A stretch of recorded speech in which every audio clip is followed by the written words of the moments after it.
Ok,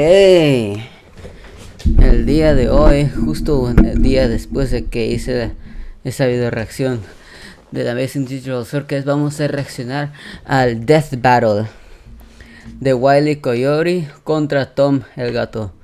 Y pues aquí está. Espero les guste. Primero déjame. Ok, está bien. Ay, maldita sea. Ya lo llevaba un poco adelantado, pero me da la madre. Así que lo voy a regresar donde estaba para que los que no lo hayan visto nos apoyen un poco. Wile Coyote, the fastest and furriestest of the Looney Tunes. Tomcat, the powerhouse pussycat from Tom and Jerry. The fans voted for it and we're here to deliver. He's Wiz and I'm Boomstick. And it's our job to analyze their weapons, armor, and skills to find out who would win. Ay, güey, esperen. ¿Es live o qué? ¿Qué? ¿Es live o qué? No, no es live. Ahí están los subtítulos por los que no le entienden el inglés. Que no está en español, obviamente, ¿verdad? No está. Así que lean los subtítulos ahí. Death Battle. Death Battle.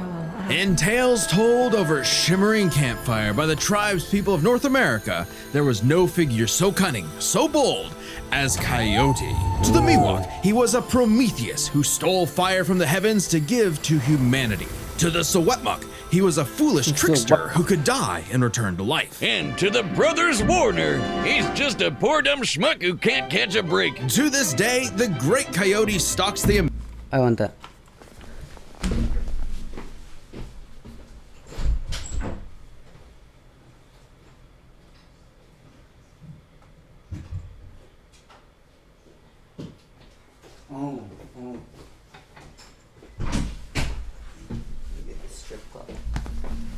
Ok, regresé.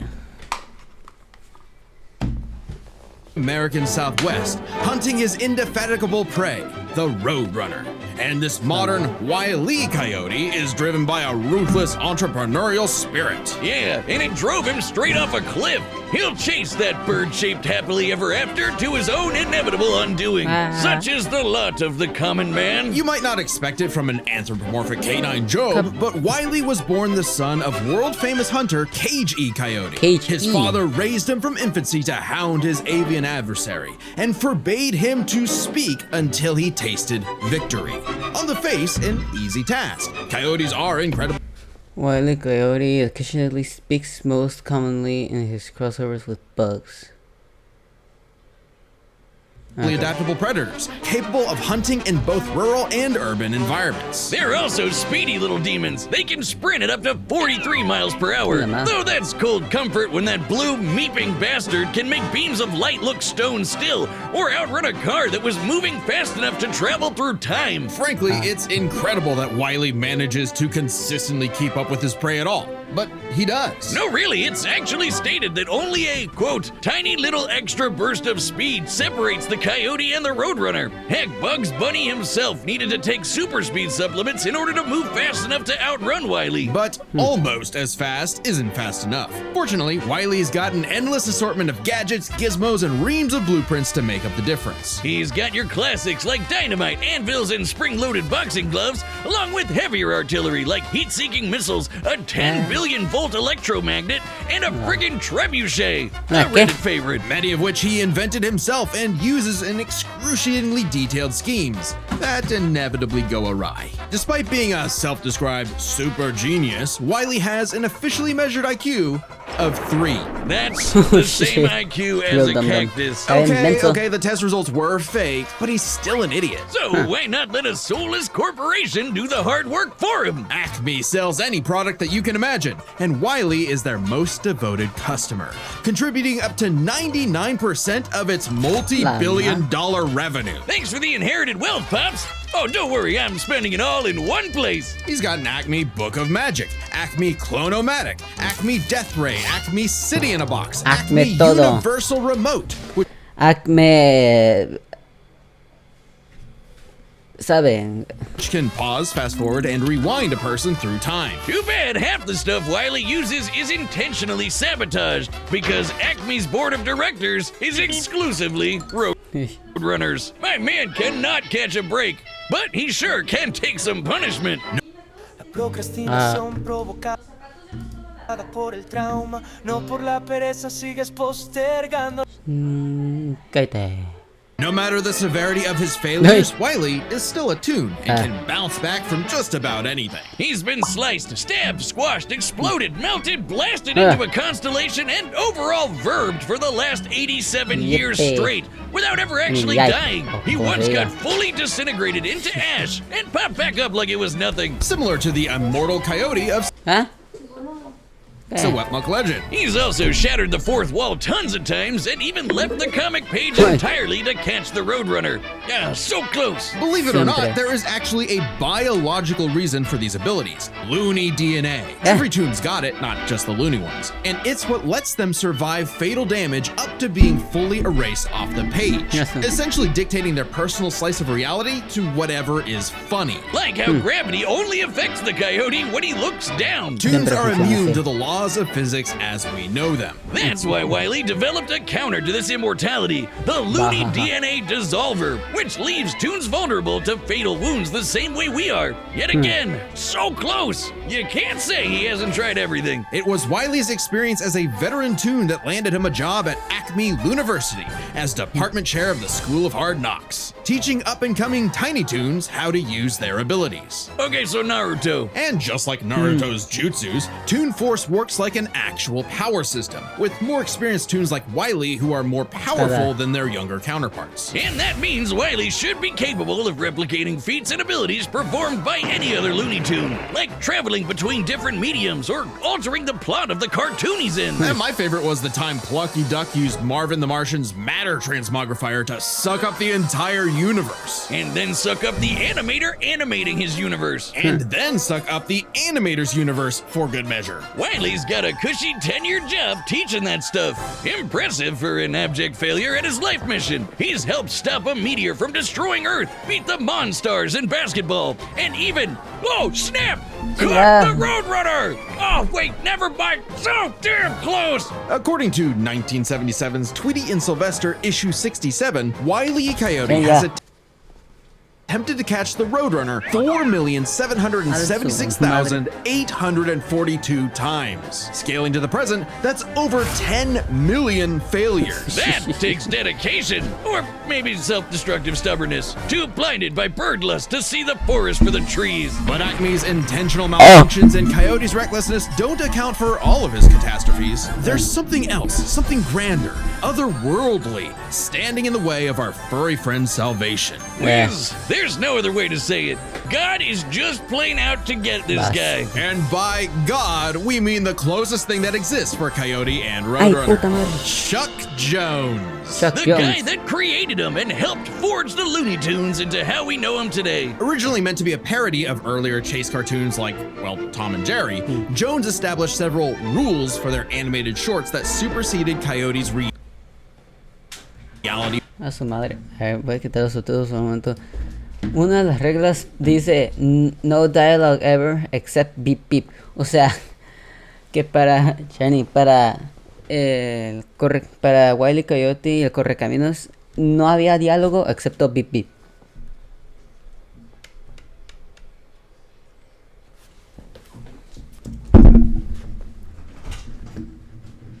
Warping toon abilities. Rules that cover his obsession, faulty products, and the fact that no outside force, not even the Roadrunner, is to blame for his defeat. Just him. While other creatives have altered this formula in the decades since Jones's departure, these rules have effectively made the Coyote's defeats cosmically ordained. God nerfed Wile Coyote. In all our years making Death Battle, we have never seen a handicap like that. But what else can you expect from our fanatical furry fail son? He's the Sultan of Slapstick, the CEO of Second Place, the swing and a miss superstar. As long as he picks himself back up and dusts off the ashes, that'll never be all, folks, for Wile Coyote. Voy a tocar el Toms. Este no lo terminé de ver, The así que year aquí was voy. 1939. War raged in Europe between the British Tommies and the German Jerrys. As the beleaguered English made their miraculous escape from the German encirclement off the coast of Dunkirk, one might have called the battle a game of cat and mouse? Oh, wow, is that actually where their names come from? I'm looking this up. Regardless of their names' origin, William Hanna and Joseph Barbera's infamous cat and mouse duo became the undisputed kings of slapstick comedy. The formula is simple, and we all know it. Tom Cat chases Jerry Mouse around the house. Brutal, bone-shaking, I felt that in my balls. Violence ensues, and Tom is reprimanded by Mammy Two Shoes. Who is, let's say, very much from the 1940s. And if you're like me, all you wanted to see was Tom wipe that smug smirk off that little rat's face. Despite my well-documented hatred of cats, even I've got to cringe at years of propaganda to convince us to side with the filthy, flea-ridden rodent over man's second best friend. Oh, big yawn. House cats like Tom are actually some of Earth's most successful predators. They can run up to 30 miles per hour, leap 6 feet high, and despite being commonly perceived as nocturnal, they're actually crepuscular and hunt in the dawn and evening. Tom specifically is... Ahí está. El memes. They're actually crepuscular and hunt in the dawn and evening. Tom specifically...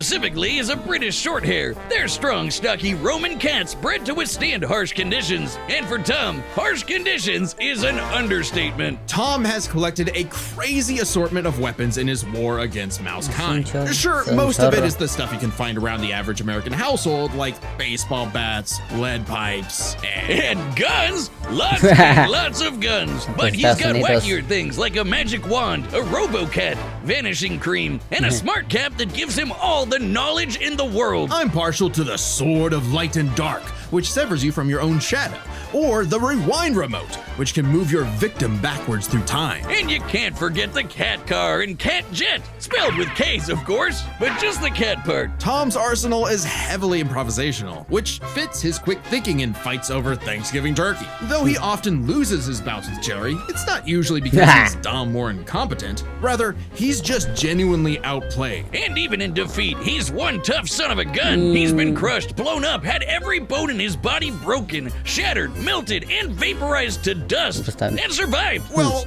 mostly. Tom actually has kicked the bucket multiple times, but little known cat fact, he has 9 lives, as established in the episode Heavenly Puss.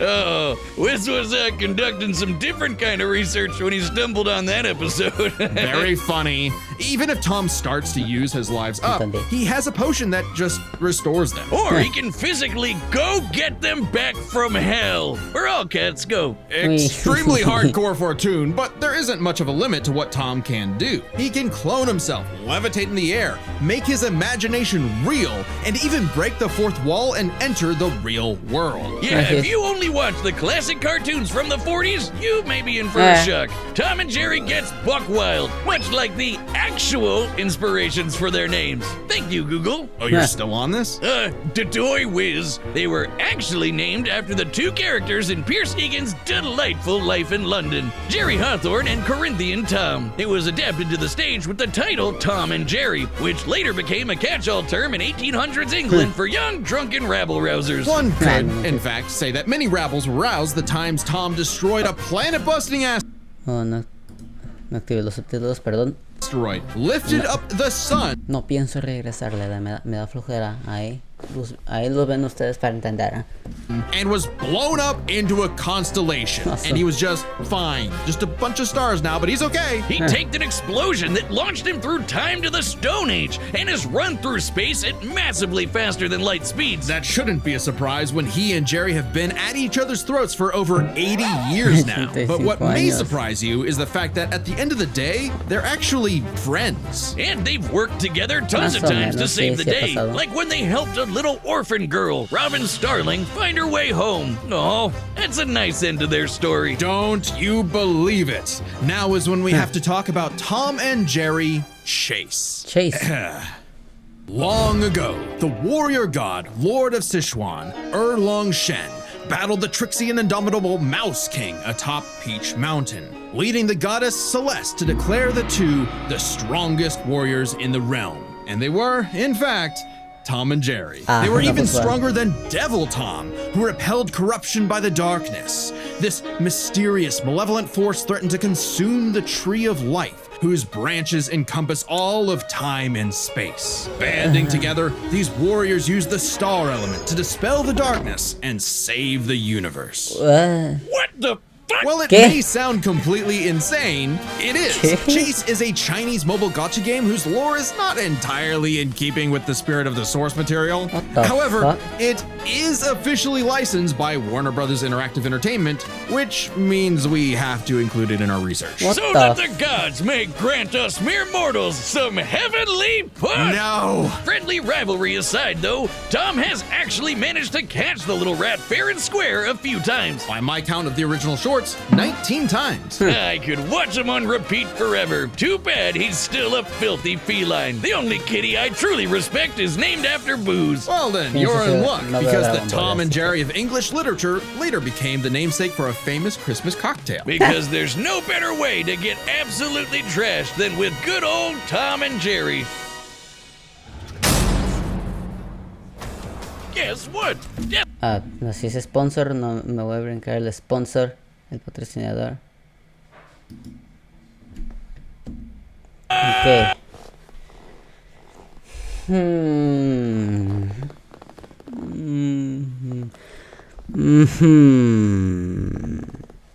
Yo digo que gana Tom. Oh! Va a estar épico, yo digo que gana Tom.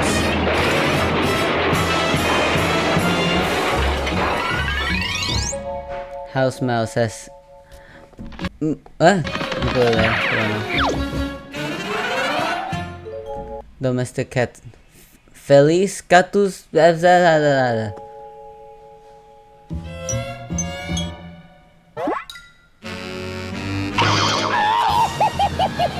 grito.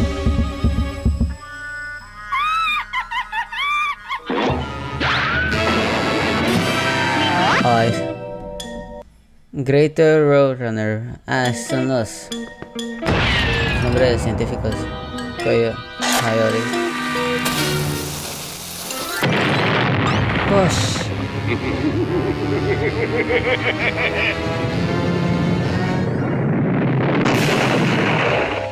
Fight. Bueno. You foolish furball, you cost me. Se los traduzco.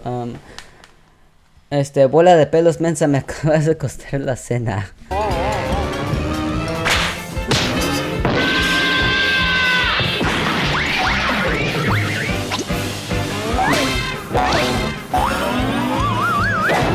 Bueno.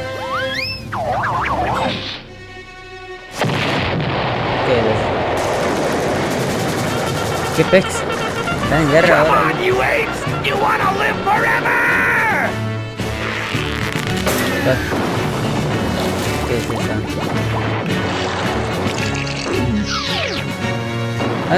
La invisible. ¿Qué lo veo invisible? Fat Lady.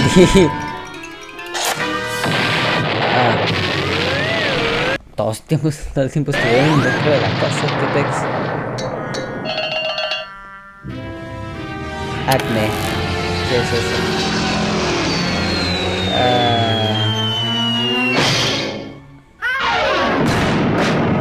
No manches. O sea, que con una vida se le fueron toda la novena. ¿Qué es eso? High Speed. Acme High Speed. Ok. Sube esto de bien rápido.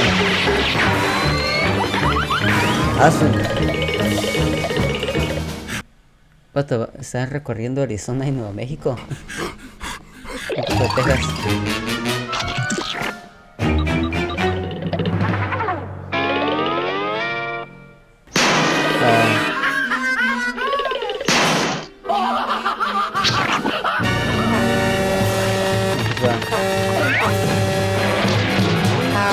Ah, se salieron de...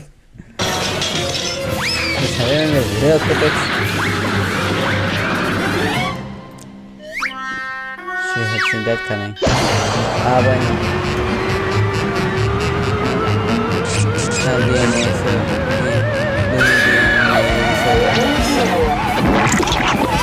Ay, los dos ya se volvieron inmunes. Y se volvieron ya inmunes a lo... Ahora son... Check this. ¿Qué está cayendo? La casa.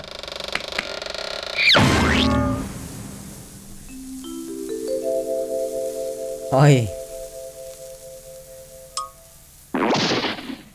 Wile E. Coyote, super genius. ¿Neta?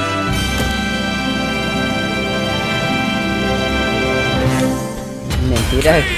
Mentira, ganó el ganó el Wile Coyote. Oh, thank God one of them actually died this time. I mean, no! Animal cruelty, no! Considering coyotes eat cats, I'm not surprised. While both Cat and Coyote were incredibly powerful, they weren't literal gods who could snap their problems away. They had limitations and weaknesses that could be exploited, especially by each other. Let's first talk their stats. Both were strong enough to contend with universe-threatening phenomena, but comparing Wile to Plucky Duck, Looney Tunes can not only destroy their own universe, but their animators as well. And while Tom could move faster than light, Wile could keep up with the Roadrunner, who could outspeed a car fast enough to travel through time. That's immeasurably fast, and much faster than Tom. Wile gets the edge in stats. Wile's arsenal was a bit better too, believe it or not. Even eliminating the devices that have been shown to malfunction, he still countered everything Tom had. The biggest being the Looney DNA Dissolver, which could render Tom's cartoony healing factor moot and end the fight. While Tom has never been shown to have Looney DNA specifically,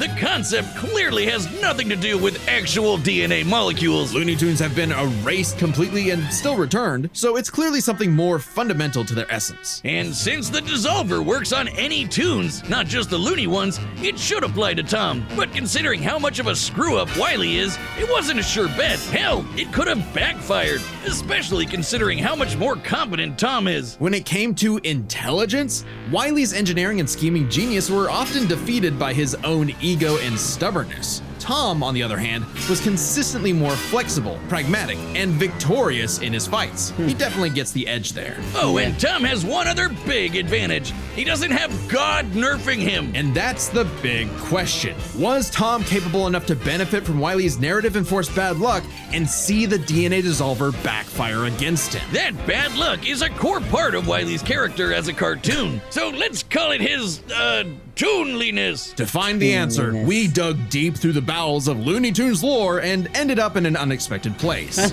Space Jam. Where Wile yet again fails against the Roadrunner, but against the villains of the movie, the Monstars, he actually scores. And scores again in the sequel, more than anyone else. But according to Chuck Jones's rules, that shouldn't happen.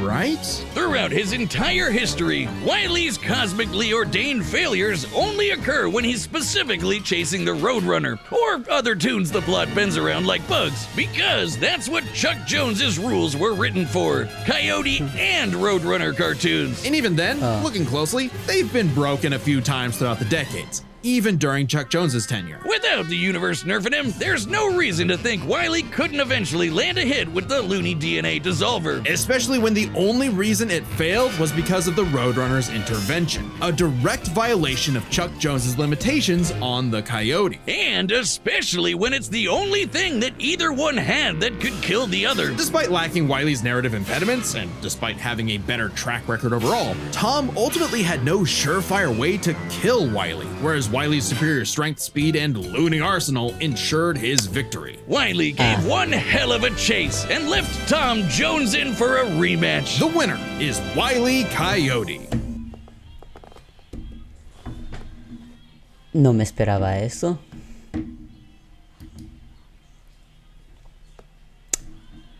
Ajá, ahora solo toca editar los videos que todavía no están bien hechos. ¿Qué es esto? Here are the top 5 ways to cut hair without scissors. Starting off with a classic.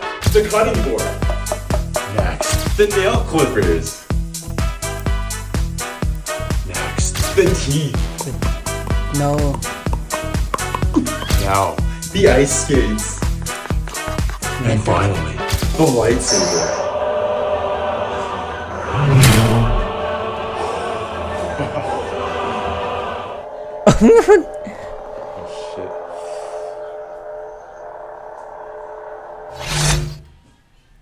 Here are the top 5. Ah, what the hell. Bueno,